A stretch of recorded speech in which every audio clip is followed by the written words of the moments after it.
And their armies were so numerous that the remainder of the people of Nephi were obliged to flee before them. And they came even and joined the army of Moroni. And now as Moroni had supposed that there should be men sent to the city of Nephi to the assistance of the people to maintain that city, and knowing that it was easier to keep the city from falling into the hands of the Lamanites than to retake it from them, he supposed that they would easily maintain that city. Therefore he retained all his forces to maintain those places which he had recovered. And now when Moroni saw that the city of Nephi was lost, he was exceedingly sorrowful, and began to doubt, because of the wickedness of the people, whether they should not fall into the hands of their brethren. Now this was the cause with all his chief captains. Now this was the case with all his chief captains. They doubted and marveled also because of the wickedness of their people, and this because of the success of the Lamanites over them. And it came to pass that Moroni was angry with the government because of their indifference concerning the freedom of their country. Alma, chapter 60. Moroni complains to Paharan of the government's neglect of the armies. The Lord suffers the righteous to be slain. The Nephites must use all their power and means to deliver themselves from their enemies. Moroni threatens to fight against the government unless help is supplied to his armies, about 62 years before Christ. And it came to pass that he wrote again to the governor of the land, who was Paharan, and these are the words which he wrote, saying, Behold, I direct mine epistle to Paharan in the city of Zarahemla, who is the chief judge and the governor over the land, and also to all those who have been chosen by this people to govern and manage the affairs of this war. For behold, I have somewhat to say unto them by the way of condemnation. For behold, ye yourselves know that ye have been appointed to gather together men, and to arm them with swords and with scimitars and all manner of weapons of war of every kind, and send forth against the Lamanites in whatsoever part they should come into our land.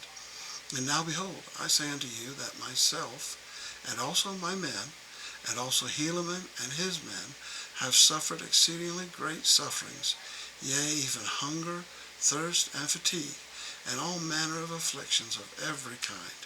But behold, were this all we had suffered, we would not murmur nor complain. But behold, great has been the slaughter among our people. Yea, thousands have fallen by the sword, while it might otherwise have been, if ye had rendered unto our armies sufficient strength and succor for them. Yea, great has been your neglect toward us.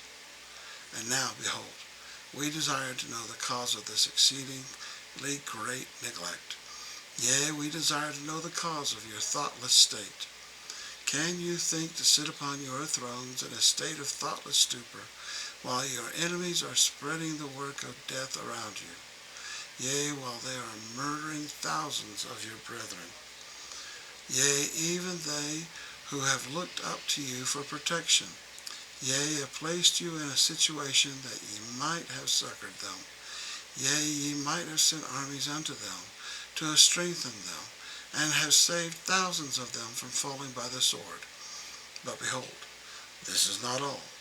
Ye have withheld your provisions from them, insomuch that many have fought and bled out their lives, because of their great desires which they had for the welfare of this people.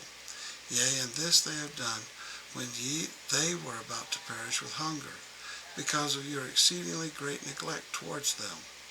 And now, my beloved brethren, for ye ought to be beloved, yea, and ye ought to have stirred yourselves more diligently for the welfare and the freedom of this people. But behold, ye have neglected them, insomuch that the blood of thousands shall come upon your heads for vengeance. Yea, for known unto God were all their cries, and all their sufferings. Behold, could ye suppose that ye could sit upon your thrones, and because of the exceeding goodness of God, ye could do nothing, and he will deliver you? Behold, if ye have supposed this, ye have supposed in vain. Do ye suppose that because so many of your brethren have been killed, it is because of their wickedness? I say unto you, If ye have supposed this, ye have supposed in vain. For I say unto you, there are many who have fallen by the sword, and behold, it is to your condemnation. For the Lord suffereth the righteous to be slain, that his justice and judgment may come upon the wicked. Therefore ye need not suppose that the righteous are lost, because they are slain. But behold, they do enter into the rest of the Lord their God.